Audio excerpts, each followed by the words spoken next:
U.S. to send nuclear-armed submarines to Korea. The deployment, which is the first of its kind in decades, comes amid persistent missile tests by Pyongyang. The U.S. will deploy submarines to South Korea armed with nuclear ballistic missiles, Washington officials told reporters on Tuesday. Intended to deter North Korea from further missile launches, the deployment is also likely aimed at reassuring the South Korean public, which recently learned that the U.S. spied on their government. The plan will be officially announced by U.S. President Joe Biden and his South Korean counterpart, Yoon Suk-yeol, at the White House on Wednesday, the officials said in comments to multiple U.S. media outlets.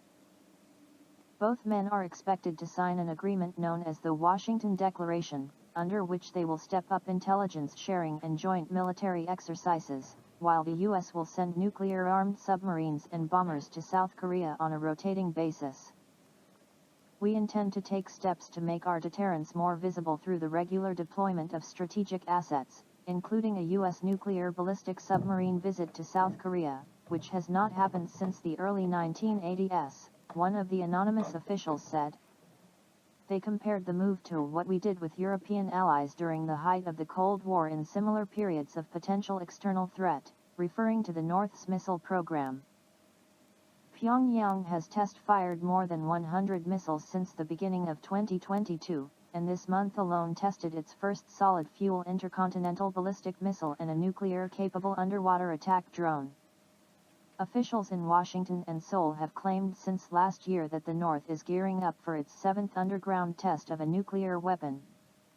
North Korea considers U.S. deployments near its territory to be provocations, and usually responds with verbal threats, drills of its own, or new weapons tests. Aside from deterring North Korea, the deployment of nuclear-armed submarines to the south is likely intended to patch up relations between Washington and Seoul, which were rocked when recently leaked Pentagon documents revealed that the U.S. spied on top South Korean officials to determine their stance toward sending arms to Ukraine. The official told reporters that by undertaking these new procedures, the U.S. hopes to remind Seoul that America's commitment to the country is unquestioned. Sudan clashes, ceasefire urged immediately amid acute shortages of essentials. Despite a temporary ceasefire, the United Nations and its agencies called for an immediate end to fighting in Sudan and warned that the shortages of essentials are becoming acute in the country.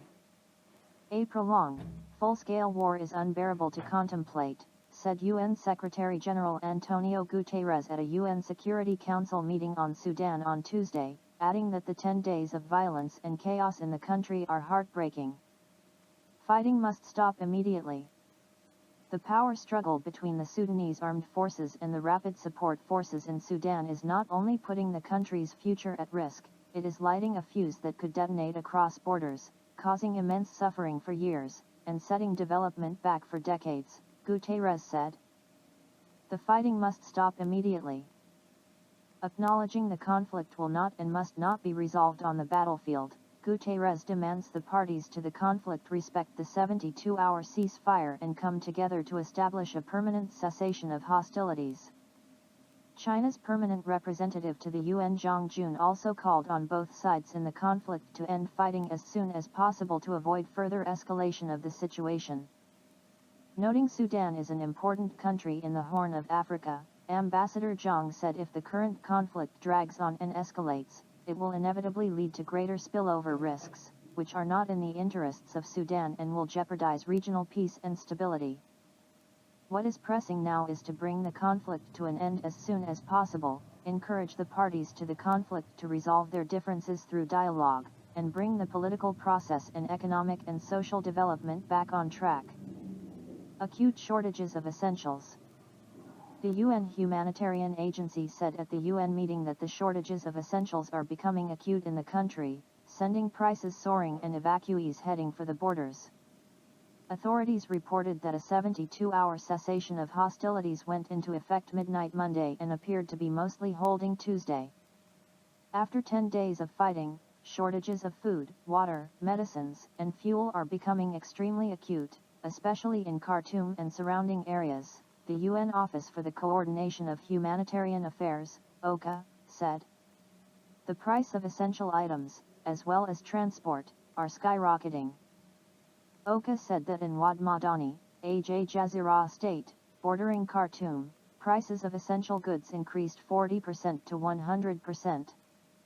It also noted that access to health care, including sexual and reproductive health care, is also critically impacted. The Oka also said it received reports that civilians continue to flee Khartoum, Northern, Blue Nile, North Kordofan, North Darfur, West Darfur and South Darfur states. People are also crossing borders to surrounding countries. We and our partners continue to deliver whenever and wherever feasible, Oka said.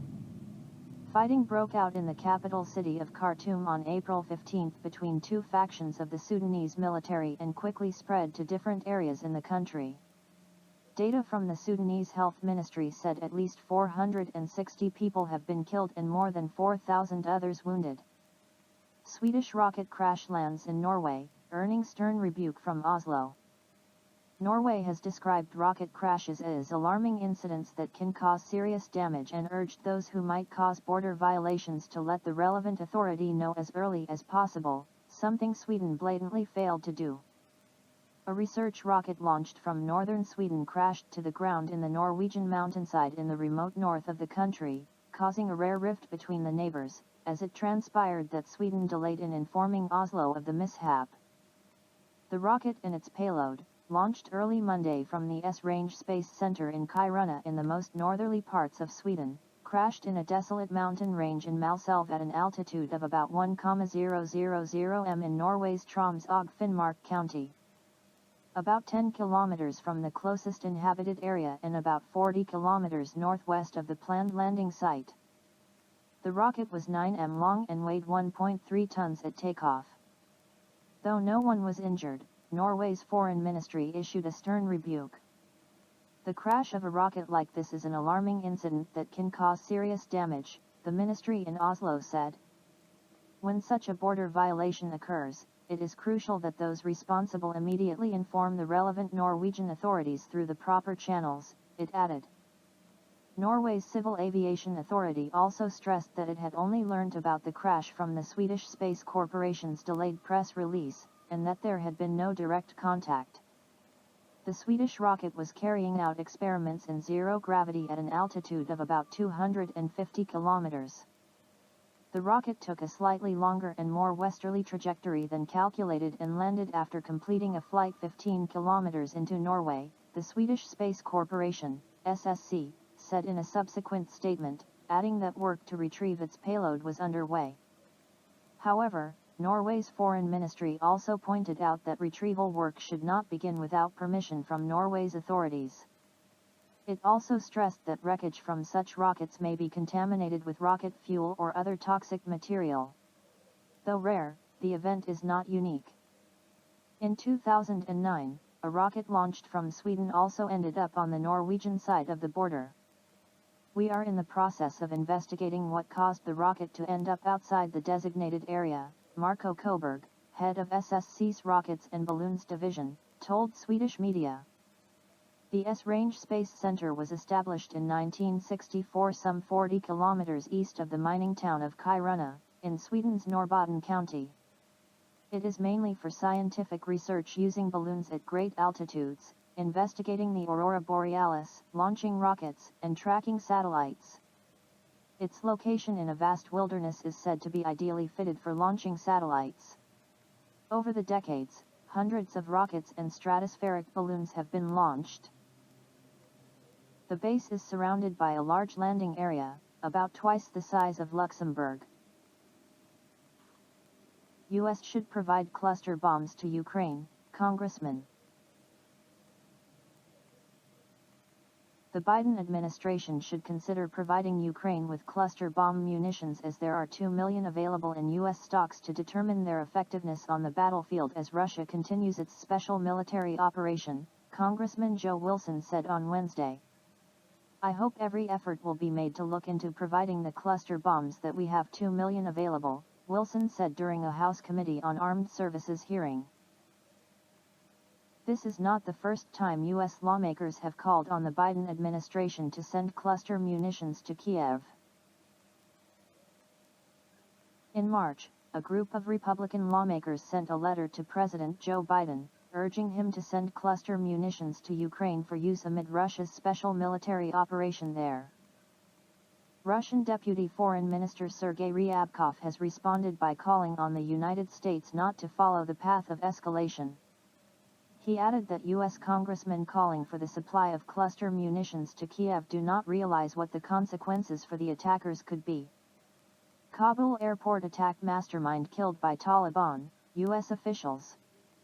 The Taliban have killed an Islamic State militant who was the mastermind behind a suicide attack at Kabul's international airport in 2021 that killed 13 U.S. troops and scores of civilians during the United States' chaotic evacuation from the country, U.S. officials said on Tuesday. The bombing occurred on August 26, 2021, as U.S. troops were trying to help Americans and Afghans flee in the chaotic aftermath of the Taliban's takeover. He was a key ISIS-K official directly involved in plotting operations like Abbey Gate, and now is no longer able to plot or conduct attacks, White House spokesperson John Kirby said in a statement, referring to the Abbey Gate entrance to the Kabul airport where the blast occurred. He did not name the official. Late Tuesday night, Pentagon Press Secretary Brig. Gen. Patrick Ryder issued a statement confirming that the plotter had been killed by the Taliban. The United States was not involved in this operation, Ryder said. UK confirms depleted uranium munitions already in Ukraine. The Ministry of Defense insists it has no obligation to help clean up areas contaminated by the weaponry. The UK government has already started shipments of depleted uranium ammunition to Ukraine, Armed Forces Minister James Heappey has told Parliament. He added that the British military would not attempt to track where the weapons are used. In response to questions from Scottish MP Kenny McCaskill, Heappey confirmed on Tuesday that munitions for the UK-made Challenger 2 tank had already arrived in Ukraine, though declined to comment on Kiev's usage rates for the rounds provided. We have sent thousands of rounds of Challenger 2 ammunition to Ukraine, including depleted uranium armor-piercing rounds, he said. Adding the weapons are now under the control of the Armed Forces of Ukraine, AFU, and that the Defense Ministry does not monitor the locations from where rounds are fired by the AFU in Ukraine. Asked whether the government has a responsibility to help clear up depleted uranium rounds used in Ukraine after the conflict, the minister stated it has no obligation to do so, instead stressing Ukraine's immediate needs. While Heappey has claimed that the health and environmental risks posed by depleted uranium are low, citing the monitoring of UK military veterans performed for a government study in 2007, more recent research suggests the munitions could carry health hazards after all.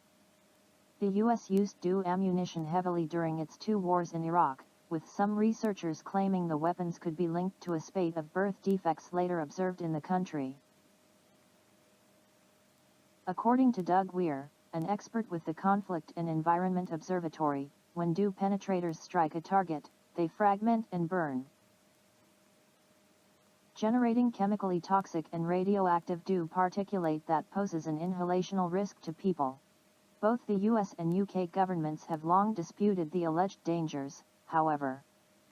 In March, British and American advisors oversaw special training for Ukrainian troops for how to handle DU rounds, which will primarily be used for the Challenger 2 tank. London previously vowed to send a total of 14 of the tanks to Ukraine, though it is unclear whether any have reached the battlefield. Moscow has repeatedly urged against foreign arms shipments to Kiev, especially the British DU munitions, with the Foreign Ministry condemning London for absolute recklessness, irresponsibility, and impunity. Last month,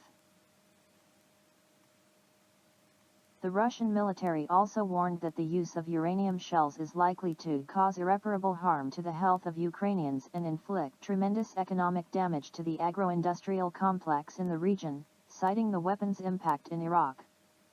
7 killed, 19 injured in vehicle accident in Pakistan's Punjab. At least 7 people died of burns and 19 others were injured after a collision occurred on Wednesday between a passenger van and a mini-truck in Toba Tek Singh district of Punjab province, Pakistan, local media reported.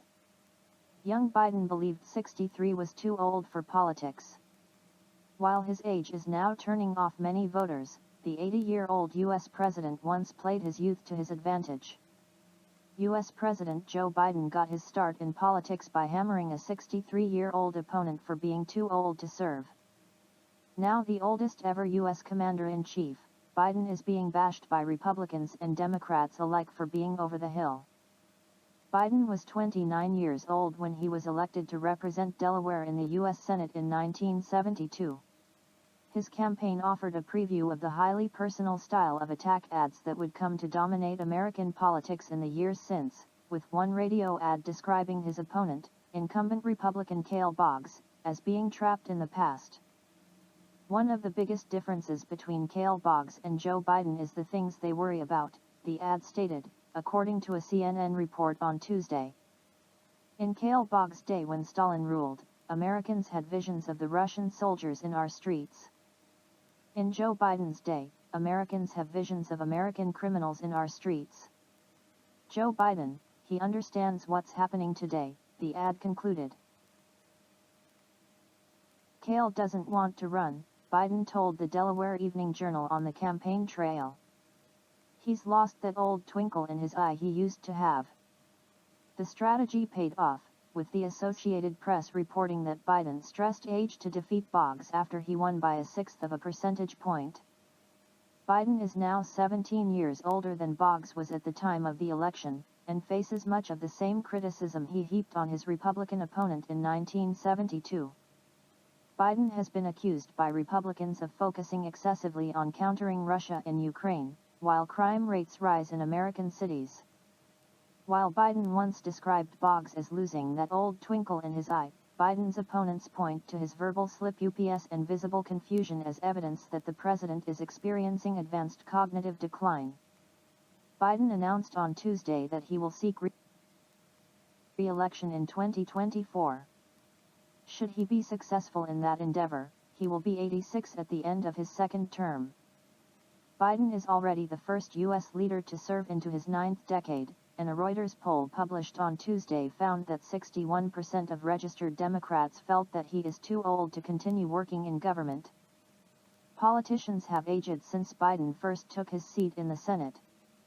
The 2020 to 2022 Congress was the oldest in history, with around a quarter of its members over the age of 70. In 1972, by contrast, just 8% of U.S. lawmakers were over 70. Americans in general are living and working longer than they were in the days of Biden's youth. Life expectancy has risen from 71 years in 1972 to 79 in 2022. According to the Washington Post, the share of octogenarians in the U.S. workforce has increased from 110,000 in 1980 to 734,000 in 2019. Prince William reportedly received large sum from Murdoch Media Group in Wiretap case. The lawsuit at the center of the revelations was filed on behalf of Prince Harry, who is striking back at the Murdoch-led news group newspaper holding for its illegal phone hacking practices. Prince William, heir to the British throne, reportedly received a very large sum in 2020 from the news group newspapers, NGN, Media Holding as part of secret agreement between Buckingham Palace and the publisher. The findings were made through legal materials relating to a lawsuit filed by Prince Harry, who is suing Rupert Murdoch's news group newspapers over unlawful practices dating back to the mid-1990s.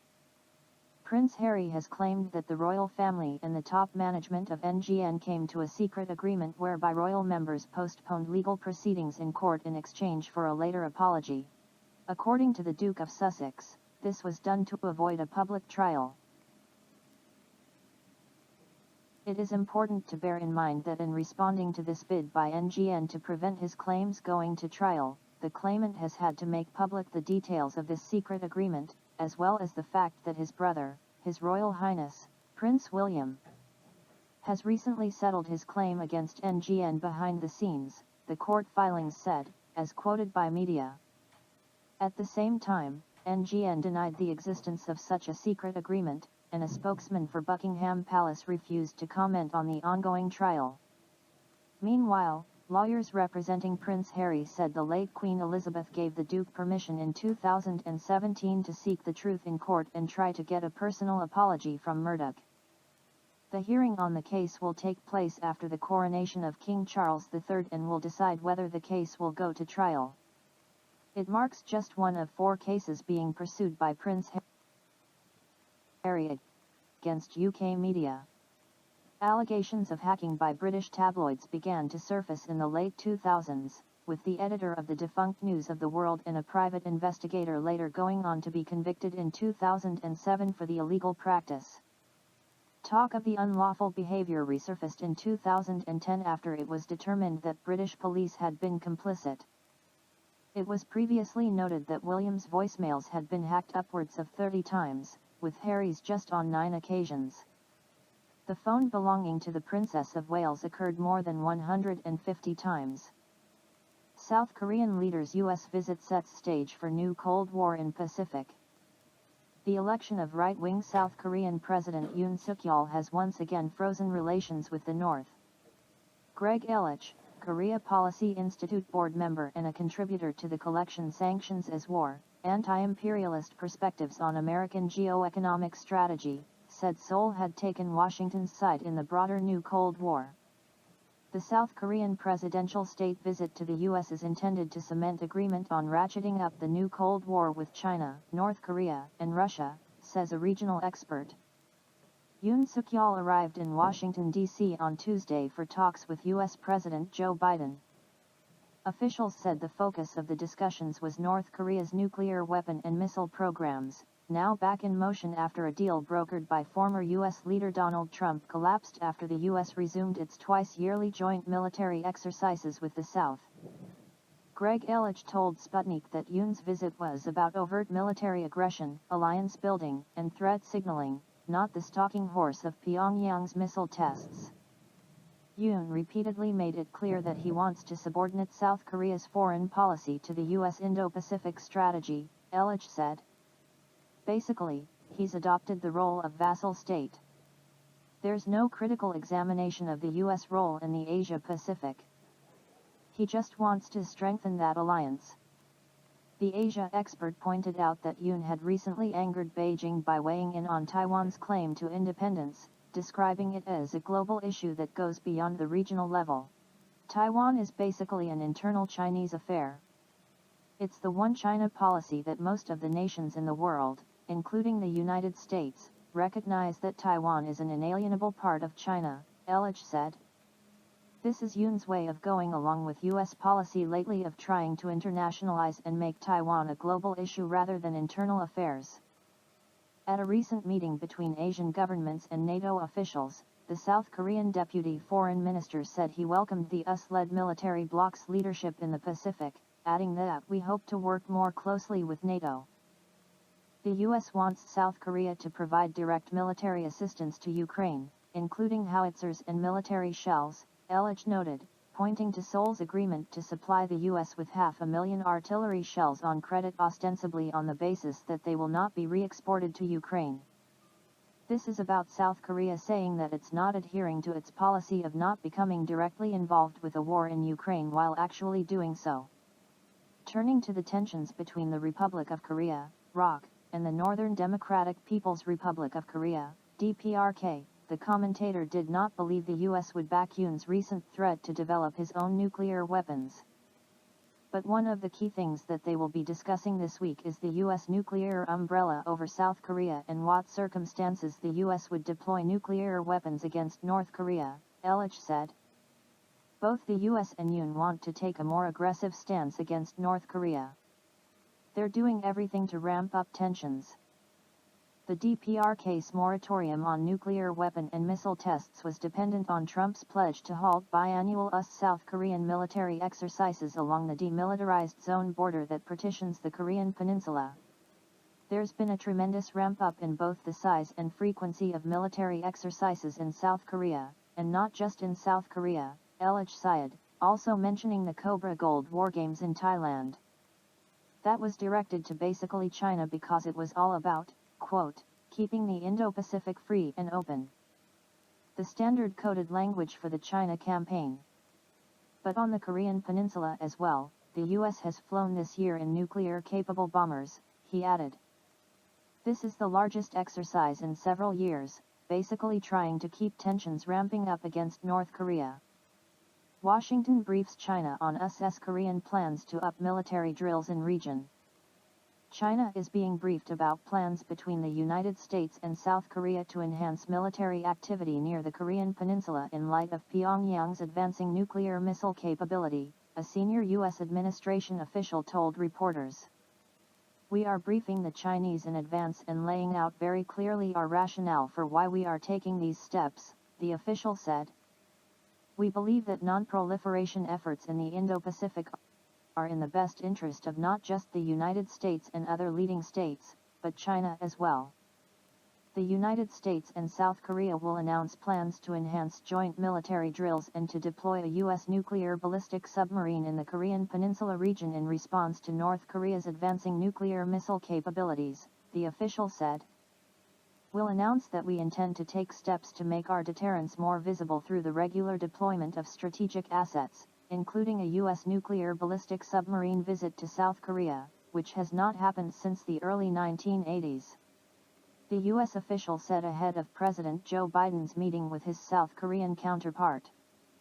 We'll strengthen our training, our exercises, and simulation activities to improve the US-ROK South Korea alliance's approach to deterring and defending against DPRK North Korean threats, including by better integrating ROK conventional assets into our strategic planning. The U.S. and South Korea during President Yoon Suk-yeol's visit to the United States will announce a new Washington declaration designed to enhance American-funded deterrence commitments amid North Korea's growing nuclear capabilities, according to an official. To build peace and stability on the peninsula, during the visit, the alliance will be announcing a Washington declaration which includes a series of steps that are designed to strengthen US-funded deterrence commitments and strengthen the clarity by which they are seen by the Korean public as well as by neighbors in the face of advancing DPRK North Korean nuclear missile capabilities, the official said ahead of Wednesday's talks between President Joe Biden and Yoon at the White House. According to the U.S. official, the Washington Declaration has been in discussion with the South Korean government for months, and it will also include the establishment of a new mechanism called the US-South Korean Nuclear Consultative Group. A regular bilateral consultation mechanism that will focus on nuclear and strategic planning issues to give South Korea additional insight on planning for major contingencies. Joe Biden during his meeting with South Korean counterpart Yoon Suk-yeol will want to know what the future of Seoul's support for Ukraine might look like, he added. I know that President Biden will have to have a conversation with President Yoon about what it means for all like-minded allies to continue to support Ukraine through a difficult few months and will want to know what Seoul is thinking about what the future of their support might look like. One U.S. official said. The meeting between the two leaders comes in the wake of Pentagon leaks revealing U.S. frustration with South Korea's failure to provide arms to Ukraine. As Yoon arrived in Washington ahead of Wednesday's talks with Biden at the White House, a South Korean presidential official told reporters that Ukraine may be discussed during the meeting but only as a global issue. Despite pressure from the U.S. and its allies, a South Korean presidential official last week said Seoul is not supplying Ukraine with weapons for the sake of stability in relations with Russia, according to media reports. Moscow has warned Seoul, a major ammunition-producing state, that sending military assistance to Ukraine will negatively impact Russian-South Korean relations. Later on Wednesday, U.S. President Joe Biden and South Korean President Yoon Suk-yeol will announce the so-called Washington Declaration, which includes a series of steps that are designed to strengthen US-funded deterrence commitments and make it more visible to the Korean public as well as by neighbors, according to the U.S. official. Gold leading revolt against dollar, economist. Central banks are buying the commodity as a hedge against possible sanctions, a market expert has suggested. Central banks around the world are shifting away from the US dollar and turning their attention to gold as a safe haven asset, the chairman of Rockefeller International, Ruchir Sharma, has said. Prices for the commodity have surged 20% in the past 6 months, with demand coming not from the usual suspects such as large and small investors seeking a hedge against inflation and low real interest rates, but from heavy buyers like central banks. Sharma wrote in the Financial Times on Sunday. According to the investment expert, regulators are sharply reducing their dollar holdings and seeking a safe alternative. Central banks now account for a record 33% of monthly global demand for gold and are ramping up gold buying more than at any time since data began in 1950, Sharma added. This buying boom has helped push the price of gold to near record levels and more than 50% higher than what models based on real interest rates would suggest, he explained, adding that clearly, something new is driving gold prices. Sharma pointed out that 9 of the top 10 central bank buyers are in the developing world, including Russia, India, and China.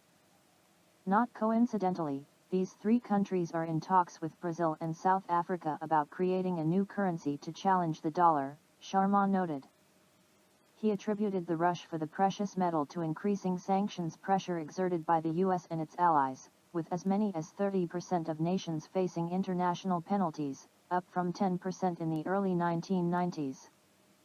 Thus, the oldest and most traditional of assets, gold, is now a vehicle of central bank revolt against the dollar, Sharma argued.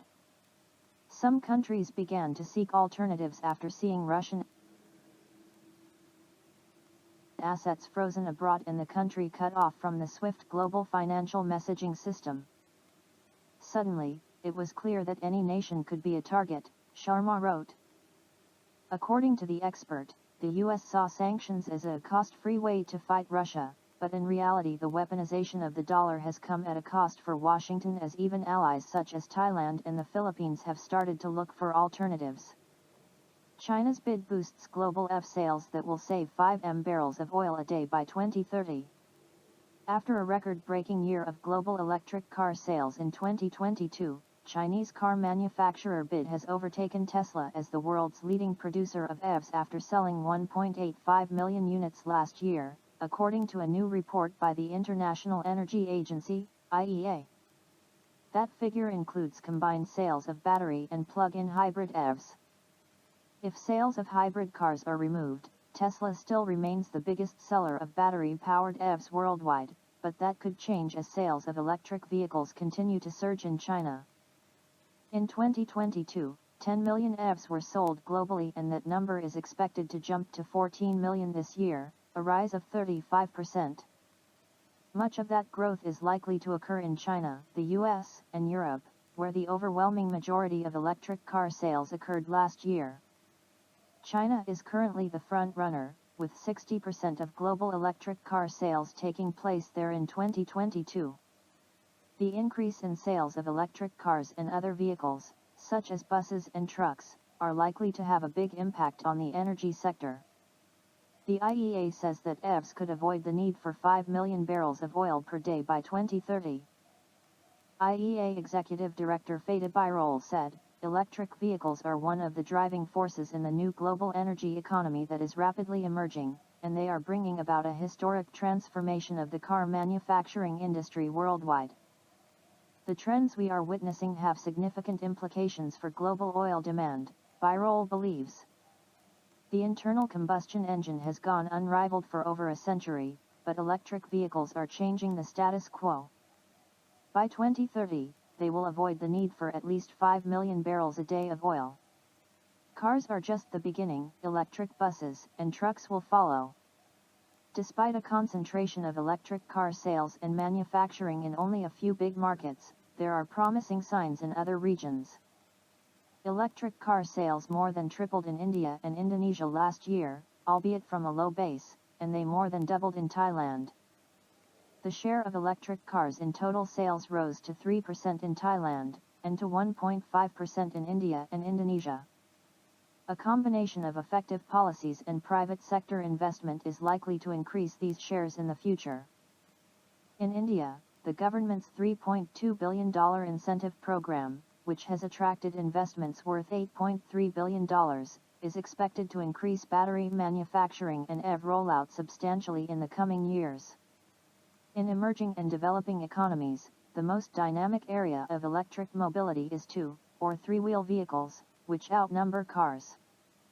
For example, over half of India's 3-wheeler registrations in 2022 were electric, demonstrating their growing popularity. In many developing economies, 2- or 3-wheelers offer an affordable way to get access to mobility, meaning their electrification is important to support sustainable development. German media reveal how West failed to suffocate Russia's civil aviation. The US, the UK and the EU slapped crippling restrictions on Russian civil aviation in 2022, closing airspace and threatening to confiscate Russian carriers' Western-leased jets. A year later, Russian airlines have successfully adjusted, while the West loses billions by having to fly detours around a country that straddles Europe and Asia. An analysis of commercial air traffic over Russia has shown that Western sanctions have failed spectacularly to reach their primary objective, grounding the country's fleet of commercial aviation. Using Flight Radar 24 data elapsed over 2 days, April 6, 2022 and March 29, 2023, a leading German business news outlet discovered that commercial air traffic over Russia seems to be about the same today as it was in 2022, with planes streaming steadily in and out of Moscow, a major hub. Due north to Karelia, south to the Caucasus, southeast to Central Asia and clear across the country to Siberia. Over the Black Sea, the map shows another phenomenon, hundreds of planes flying over the body of water from Europe to Asia and back, forced to take long detours due to restrictions on the use of Russian airspace by countries which have slapped similar restrictions on Russian carriers. European Commission President Ursula von der Leyen's assurances last year that cutting Russia off from Western-made planes and spare parts would result in a huge effect with relatively little effort turned out to be very obviously wrong, according to the magazine. Instead, it said, flights out of Russia toward the Middle East, India, China, and Thailand seem to be even greater now than before the escalation of the Ukrainian crisis. Western leaders hoped that Russian airlines would be grounded thanks to their dependence on American, European and Canadian aircraft for about 3/4 of their fleets also backfired, the magazine stressed. With Moscow quickly approving their expropriation and re-registration as Russian aircraft, and spare parts becoming available through holes in sanctions from suppliers in Turkey, Kazakhstan, and other countries. The workarounds mean Russia will be able to hold out on its stock of Western planes for at least a decade, according to the magazine. However, Russia is banking on doing so for much longer. Not only has Russian flag carrier Aeroflot begun sending aircraft to Iran for repairs, the Islamic Republic knows a thing or two about living under sanctions. But the state and the nation's airlines have finally ramped up support for domestic manufacturers to produce more civilian aircraft, and the spare parts for them, at home. Earlier this year, Aeroflot announced that it wants 70% of its fleet to consist of domestically made planes by the year 2030. Japan's iSpace fails in first private lunar landing attempt, lander crash likely. Japanese startup iSpace said on Wednesday that its first attempt to make a soft landing on the moon had failed after losing contact with its Hakuto-R Mission 1 lander, concluding it had most likely crashed on the lunar surface. The lunar lander was scheduled to touch down on the moon at around 1:40 a.m. local time, however no data was received indicating a touchdown after the planned landing time, and engineers on the ground found they had lost contact with the spacecraft after a rapidly increased descent speed. According to a company statement, it has been determined that there is a high probability that the lander eventually made a hard landing on the moon's surface, and a successful landing on the moon and establishing communications in the mission is no longer achievable, iSpace said in the statement. The company said its engineers are working to find the root cause of the failure, and pledged to move ahead with new missions in spite of the setback. Although we do not expect to complete the lunar landing at this time, we believe that we have fully accomplished the significance of this mission, having acquired a great deal of data and experience by being able to execute the landing phase, said Takeshi Hakamada, founder and CEO of iSpace. What is important is to feed this knowledge and learning back to Mission 2 and beyond so that we can make the most of this experience. The CEO said they are currently developing Mission 2 and Mission 3, two further missions of the Hakutoar lunar exploration program. Standing just over 2 meters tall and weighing 340 kilograms, the lander was launched on board a SpaceX Falcon 9 rocket last December, and entered lunar orbit last month. It was aiming for a landing site at the edge of Mare Frigoris in the Moon's northern hemisphere, where it would have deployed a two-wheeled, baseball-sized rover developed by the Japan Aerospace Exploration Agency, Tomiko, Ltd. and Sony Group Corp., and a four-wheeled rover dubbed Rashid from the United Arab Emirates. The lander was also carrying an experimental solid-state battery made by Nitera Co., Ltd., among other devices to gauge their performance on the Moon. Watch Belarusian military train in Russia to operate Iskander-M missile systems. In early April, Russia transferred its Iskander-M operational tactical missile system that is capable of using nuclear missiles to the Belarusian armed forces. The Russian Defense Ministry has released a video of Belarusian service members at a military training ground in Russia undergoing drills covering the maintenance and use of tactical nuclear weapons for the Iskander-M operational tactical missile system.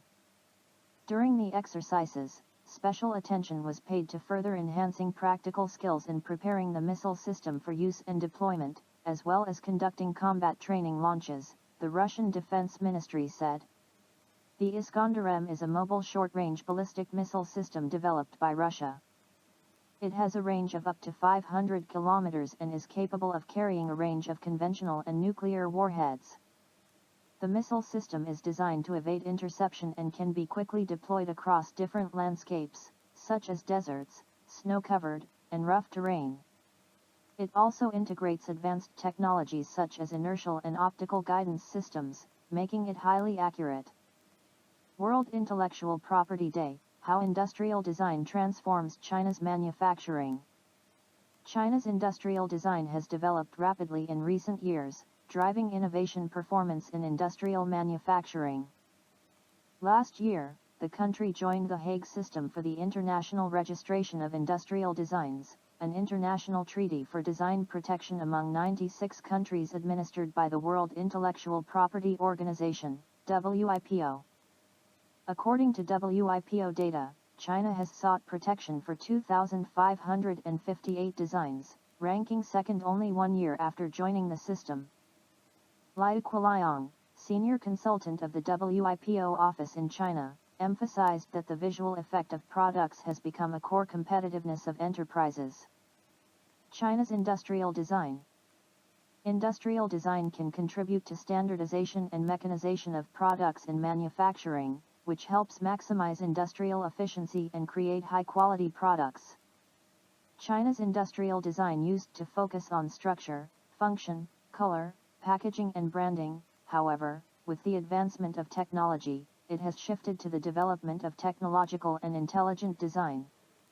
Chen Dongliang, vice president of the China Industrial Design Association, said that design has become a strategic tool in boosting manufacturing. The most prominent products for industrial design are, for example, our cars, which with unmanned driving technology aided by big data analysis may predict what people need in the future, Chen added. He also said that design is closely related to the progress of science and technology and the transformation of scientific and technological achievements. The Economist reported last Thursday that Chinese cars are now mostly as good as foreign ones in design and assembly, and surpass other countries in terms of software-driven digital experience that will define car brands in the future. In the past 10 years, China has built 298 national industrial design centers and 3,515 provincial ones, and over 10,000 industrial design enterprises nationwide, said Yu Xiaodong, an official from China's Ministry of Industry and Information Technology, at a press conference last October. The country's industrial design has developed rapidly in areas such as the Yangtze River Delta, Pearl River Delta, Bohai Rim and southwest China's Chengdu-Chongqing Economic Circle, according to Yu. China's innovation output climbed. China has climbed to 11th place on the WIPO's Global Innovation Index 2022, marking an ascent in 10 consecutive years. From 2019 to 2022, China ranked first in the number of patent cooperation treaty applications. Yi Jiming, director at the International Intellectual Property Research Center of Peking University, noted that this figure indicates the country's high national innovation capacity.